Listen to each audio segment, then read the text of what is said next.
Already? We are ready. Let's go. We had a couple more intros on it. Otherwise, we'll just get started because Alec is here, and we want to make sure that we are appreciating his time.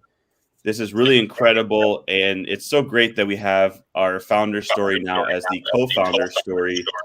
And we were talking about how amazing person, Lisa was just saying how amazing you are, Alec, because you wanted to respect the other founder that you wanted to make sure that we put it as co-founder story. So we are so excited that you're here. We're really excited to dig into your story. We have so many questions for you. I know we're going to learn a lot. And also before that, I'm going to read your bio here. But Alec Stern, make sure that you give him a follow. Check him out also while we're going through this so you know exactly who he is. I know for me, we've been using Constant Contact. I know you're America's startup success expert. So we're just really excited that you're here. So Alec Stern, he's an entrepreneur, speaker, mentor, and investor. He's become known as America's startup success expert, which is incredible and really aligns with the mission of this club. He's performed hundreds of keynote speeches worldwide for his popular sessions at top conferences like Secret Knock, CEO Space International, Power Team International, and Habitude Warrior. He's been a co-founder or founding team member of 8 startups with 5 exits, 2 IPOs, and 3 acquisitions, which is incredible. He's a primary member of Constant Contact's founding team. Alec was one of the original 3 who started the company in an attic. Alec was with the company for 18 years, from startup to IPO to $1.1 billion acquisition. That's a billion with a B. Recently, he was selected to the Influence 100 Authority list by Influence magazine, recognized as the world authority for entrepreneurship by the Credible Source. In 2020, Alec was a 2-time Visionary Award and Legend Award winner for his success as an entrepreneur and for his work helping startups and entrepreneurs, which 2020, a lot of people needed that help. In 2021, he was a 2-time Award of Excellence keynote speaker recipient at top conferences. Alec, welcome. Wow, thank you so much for the intro. I appreciate that. Good to see everyone. Alex, that was amazing. Everyone, open your mic and let's do a warm welcome to Alex.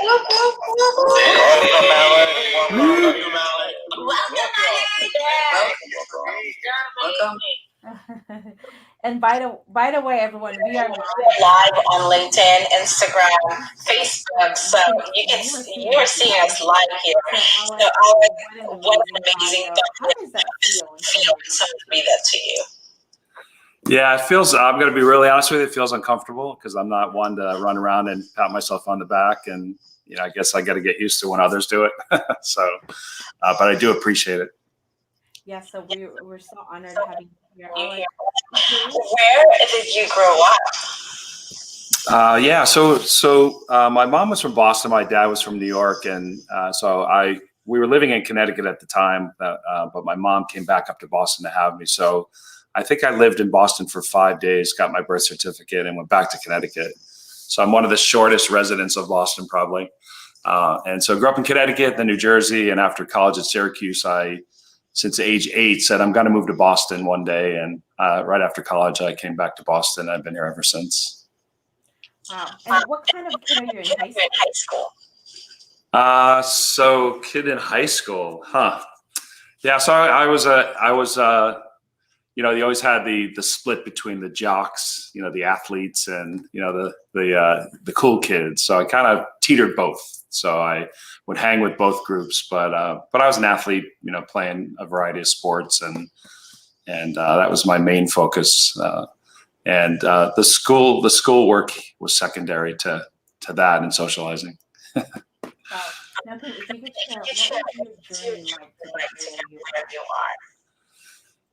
Yeah, so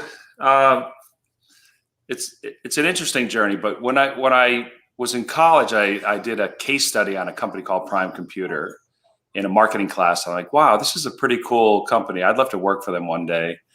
And so when I was graduating and then ultimately graduated, I went and contacted the C-suite, if you will, of Prime Computer, and got my way into the top person in sales and marketing, worldwide sales and marketing, a gentleman named Marvin Kirby, and got an interview. And I was told, no, we don't hire right out of college. You got to have 5 to 10 years experience minimum. And long story short, I convinced them to start a recent college grad program, and I was the first one that they brought in. So I worked for a really big company, kind of in an entrepreneurial, position, starting this whole new program. Went through all the trainings and adapted those for other recent grads. And I think that at the peak, they were hiring over 100, recent grads. I got to speak to all of them in the, in the years after being the first one. And then someone really at the top, was going to a startup and said, I'd love to bring you, to the startup with me. And so I had about $4 million worth of business that I was going to book in the next 6 months. And he said, I'll take you to the startup, but I got to tell you, in 6 months, I might not be able to pay you, or we might not be around. So I was like, wow, this is 4 million in business, or go to this startup that might not be around. So I actually closed some of the business in 3 months, and then I quit and joined the startup. And literally 5 years to the day we went public. Wow. Now, Alec, is any of your family or entrepreneurs? Where is that gift from? Yeah, so I learned a lot of that. My dad was very talented. It wasn't a very close-knit family, unfortunately, but he was involved with over 100 patents in intimate apparel, of all things. And my mom was actually, she was an entrepreneur. And so she had a small business events and, event planning, but also, all of the promotional things that would go around the event, the gifts, the awards, the invites. And so I get wrestled out of bed on a Saturday morning often to dress up and go work an event, which in high school is the last thing I wanted to do. So I got a lot of, I think, the entrepreneurial spirit from my mom, and saw how hard she was working. She was a stay-at-home mom until we were in high school, and then she started this business. So I got to see that, junior high, yeah. And I got to see that and experience it through her. Yeah. Wow.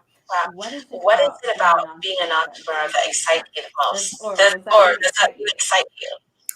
Well, given that I'm a co-founder of 6 Things Now, after all of what you just heard in the bio, I guess I'm an innovator and love to innovate. And so I guess it's small businesses and startups, and being an entrepreneur is in my DNA. So, it started with that first company I mentioned, had gone through eight prior, and now I've got 6 that I'm co-founding with others. And so, yeah, I always say go big or go bigger. So I love it. And Alec, can you share some, business challenges that you've had to overcome? What was it? Yeah, there are so many. I'd love to just tackle the challenge question, because I get this all the time. And so if we were to go around, all the folks that are listening, kind of virtually raise your hand. How many of you have an obstacle or a challenge that you're facing right now in your business, and it's sort of weighing on you? And we got a hand raised. I love that. We'll get many, I'm sure. And so what happens is we get stuck. Sometimes it's fear, and we just don't know what to do. And oftentimes that's when we want to take our bat and ball and go home.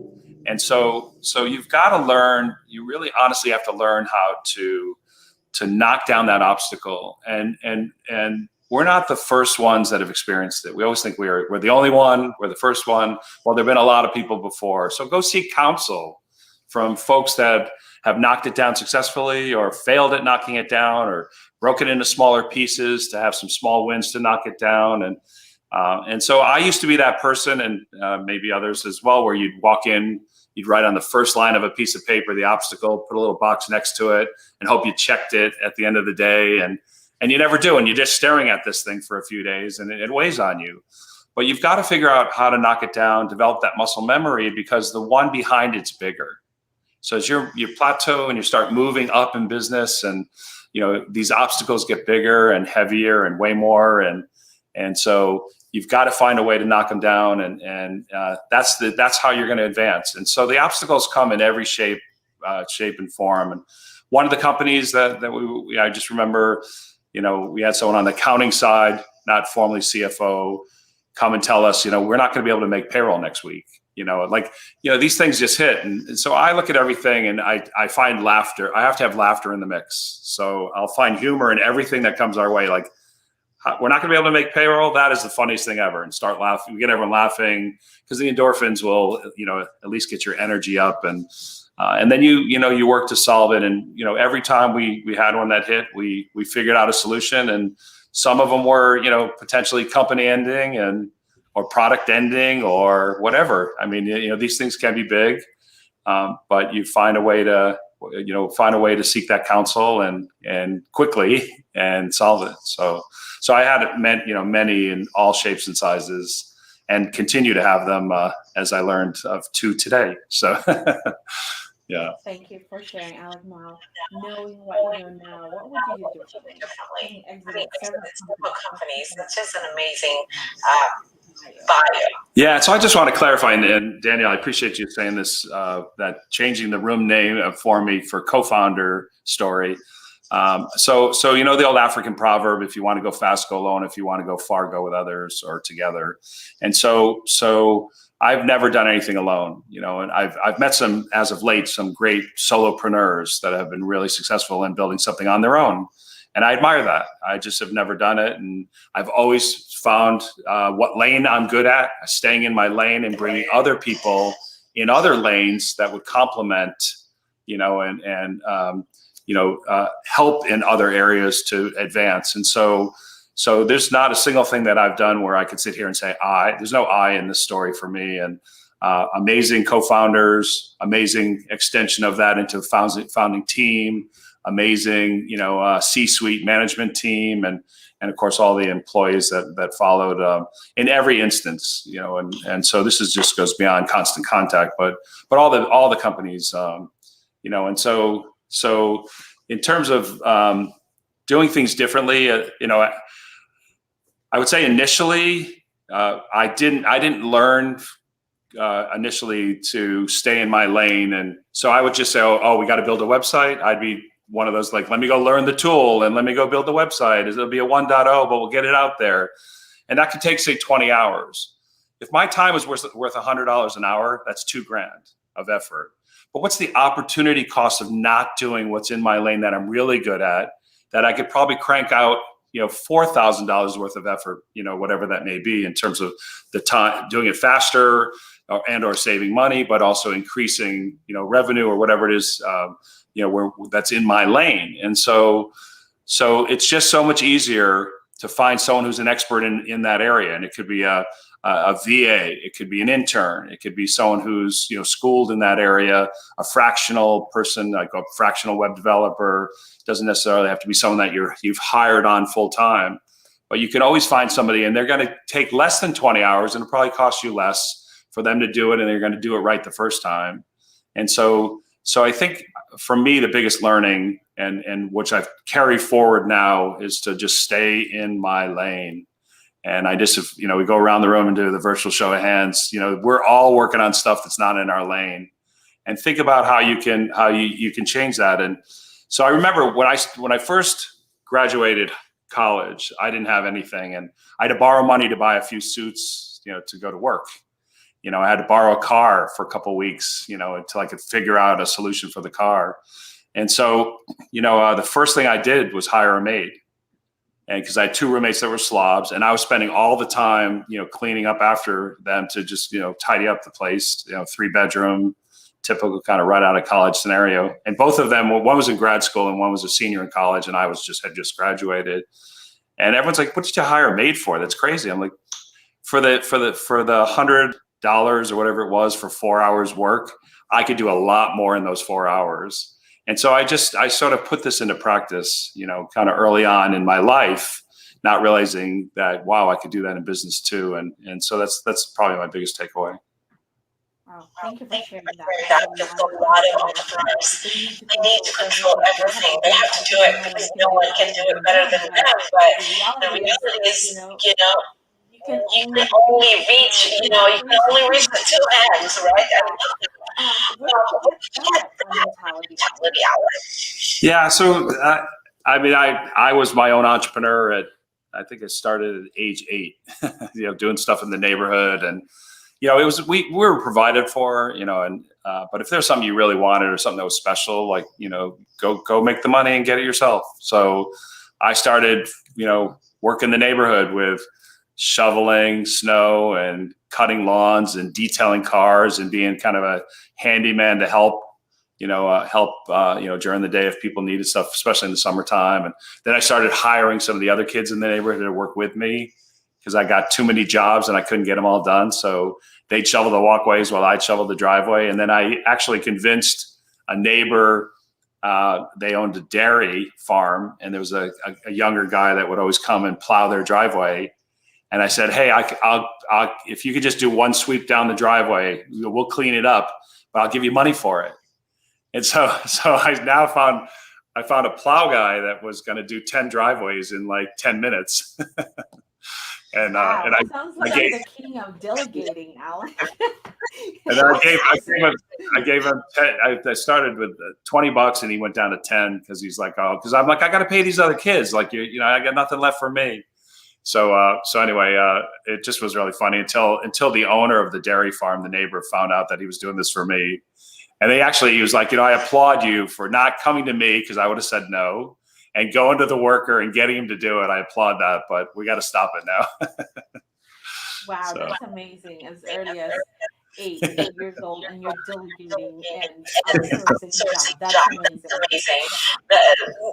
Now, Alec, what advice would you give to inspire entrepreneurs aside from be very good delegating what you're doing? What are the things for them to scale to the next level? Well, so there's 2 parts to that. I think the first is, if you have an idea, how do you bring it forward? If you have an idea and it's underway, how do you move it towards scale? And so bringing the idea forward, I think one of the biggest things is we all sort of want to work in a vacuum. If anyone's could see this on Clubhouse, but I'm putting in air quotes. You want to stay in stealth mode, and you want to be close to the vest, and someone's going to take our idea. So we don't want to share the secret sauce. You don't have to, but as early as possible, you've got to get out to your target market. And just because some people say, well, I used to be a small business, so I know what they need.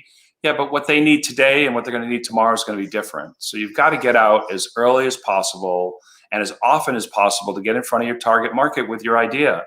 And if it, in all instances of the companies that I was involved with, we didn't even have a finished product. In some cases, we didn't even have a product. We had an idea, and we just strung together some PowerPoint slides, or just kind of prototyped what an app the flow of an app might look like, to just go out and get that feedback. And so the key thing in doing that is to, we can go to family. If I would go to family and tell them I'm starting this new business and this is what we're doing, I get the, oh my God, we're so proud of you. You're going to be so successful. That feels great. Not going to help advance the business in any way, but it feels great. And then I always would say, then you don't go to friends either, because you get the same feedback. Go to people you don't know. If you can walk up to someone who you don't know and get them to get wide-eyed with your idea and want to take it and or pay for it, you're onto something. And so it's critical to go to those strangers and get the brutal honest feedback, because then you'll get the feedback, you'll get case studies, testimonials, and eventually you potentially will get revenue. And when you're walking up to someone who you don't know to present your idea, don't just walk in and do what I call spray and pray. I'm just gonna keep talking and hope you heard something that was interesting. You've got to be really particular about what you're saying, and let them speak first. Lead with value. Let them come, ask them questions. Where do you see yourself in 3 years? What's the vision of the business in 3 years? What do you have that you wish you had more of? What don't you have that you wish you had in the mix? Are you trying to save money, save time, increase revenue, maybe engagement with their customers, get more customers? Like, ask those questions and let them give you the roadmap of what they're looking for. And if you present back, if we could provide you, in the case of Constant Contact as an example, if we could provide you an easy to use self-service tool that all you had to worry about is what you want to say, who do you want to say it to, and when, and you didn't have to know anything beyond that. And we can level the playing field for you against the big competitors like Amazon and others who had enterprise tools and agency resources and marketing resources. Would that be of interest to you? And they're like, yeah. And then if you can go, one step further and say, is that something you're willing to pay for? And they say, of course, this sounds really valuable. You're onto something. Oh, thank you for sharing that. Alec, it sounds like you're so open to partnership early on. Where did you get that mindset? And have you tried doing a business, opening a business on your own? Yeah. So partnerships are critical to scale. So I answered the question, what do you do when you have a startup and you're just getting going? What do you do? If you have a business it's underway and you want to scale it, usually the answer is somewhere in partnerships, channel partners, strategic partners, alliances, and so on. And I will tell you, the 3 most successful businesses, including Constant Contact, that I was involved with, we were 100% channels when we started. Like, we could not go door to door, and all those 3 businesses, target market was Main Street small businesses. In all cases, I'd be the first one on the business side. So the 3 of us, me, myself, and I, could not go around walking on Main Street trying to close small businesses around the world. It's just not gonna scale. And the answer is not, well, we'll hire 100 salespeople unless it's an enterprise tool, it's 10K or more that needs that personal touch and the one-to-one selling. There's the one-to-many scenario, and channels gives you that opportunity. So where is your target market hanging out? And who are those organizations that you need to team with that could get you access to your target market? And I mentioned, you go out first and you talk to strangers and you get them to take your offering. In every instance, you get a handful or less of folks to take the offering to get your feedback. And they become your case studies that when you go to a strategic partner or someone that you're going to work with to get to your target market through them, they're going to ask you if you have any references. So in one particular example, we had 4. And so they'd say, do you have any references? I'm like, I'll give you 3. And they're like, do you have any more? I'm like, I'll give you 1 more. Don't tweet this. No one asked for a 5th, right? So you got to work with what you have and just get something out, get something out there. And they can see directionally that this one-to-many scenario, and especially from an investor's perspective, hey, we have these 4, look at the success they're having. And here's the scale strategy and channels for how we're going to get to hundreds of thousands, if not millions, of our target market through these partnerships in a variety of different ways. And it just takes use of proceeds, money from you for us to get that flywheel of those partnerships going. And so in several instances, channels was the answer for scale of the business, but also for getting alignment that you knew what scale looked like for investors. And I'll bet, as I go around the world speaking and ask how many have channel, strategic partnership, alliance scenarios underway today, 20% of the hands go up. Oh, I have to say, I struggle with that one. I think I probably have 100 offers of partnership. My mindset is not there, so you need to find it. All right. Passing it on. Yes, I got that. That's awesome. I'm very excited now. Have you ever failed at something, and how did you overcome it? Yeah, so there's the old adage of fail fast, fail forward. Yeah, the failure happens every day. Whether we want to, sometimes we just don't want to consider it a failure. But you're testing, you're trying, you're doing things, and I look at those as opportunities. There's learnings behind everything, and so you might have decided that you're going to try a certain channel strategy or type of partner or category you might go after, or you might be testing your way in with marketing messaging, and then you realize it's just not resonating, and you tweak it, and you find a better sort of something that resonates better with your target audience, and so a lot of those things are just points of failure, and I think the big thing for me is to just accept that and say, okay, we tried this and it failed. A lot of times we don't want to even say that, but success and failure can be in the same sentence, and on a regular basis you need to acknowledge both, because there's great learnings in that, and so it happens every day for me, and I embrace it, and I'm like, bring it, because we're going to learn from this, and we're going to take advantage of it to better what we're doing for something else. here. Now, can you name a person who's had a tremendous impact on you as a leader? Yeah, I love this question, and I've met them all because I've been on stages around the world with some of the top folks who are now called friends, and I have a lot of them that I could sit here and name drop about. But I'll tell you the people that influence me the most. That's Main Street small businesses, and more importantly, inner city, urban settings. And so I will go wherever, whenever I'm speaking anywhere in the world, I'll go onto the Main Street and hopefully find an area that's just maybe not, it's a little bit more challenged, economically, and go and walk and go door to door and go in and talk to small businesses. And that I get fueled. I mean, it's in my DNA to, help small businesses. I've had 3, now about to have a 4th company that's solely focused in the small business space. And so I look up to anyone who's busting it out there, and especially in this last, kind of couple of years of what everyone's been challenged with. And that's who I actually look up to more than I do, honestly, the folks that I call friends that are some of the top, entrepreneurs and motivational speakers, leaders in all different industries. Thank you so much.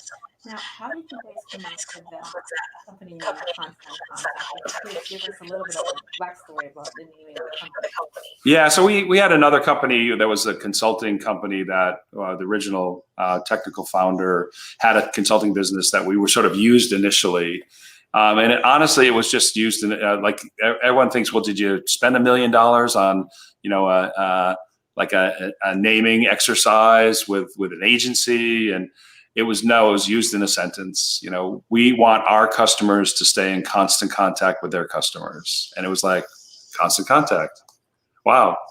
So it's not a fancy story, but it was just literally describing. If you can get a company name that describes in some ways what you're doing, that's a home run. And if you can't, then you're going to have a tagline of 5 words or 3 keywords that go with it, to sort of maybe explain a bit more what you do. And, we were fortunate. It was just using it in a sentence in a meeting and, in the earlier days and it stuck. That was the product name. We had another name, was Roving Software as the company name. And we merged that all into being Constant Contact, over time. And we were fortunate to have it became a top 25 recognized brand name, in the country. So, it stuck, and it also sort of indirectly would describe, what we were aiming for our customers to do with their customers. Wow. And what year was that you guys put together the company? Yeah, so Roving Software was formed in 1995. The Constant Contact really got going in the end of 97, beginning of 1998. And so we were an overnight success in 18 years. So as the crowd roars. And so year 10, we had our initial public offering, and then year 18, we sold for $1.1 billion.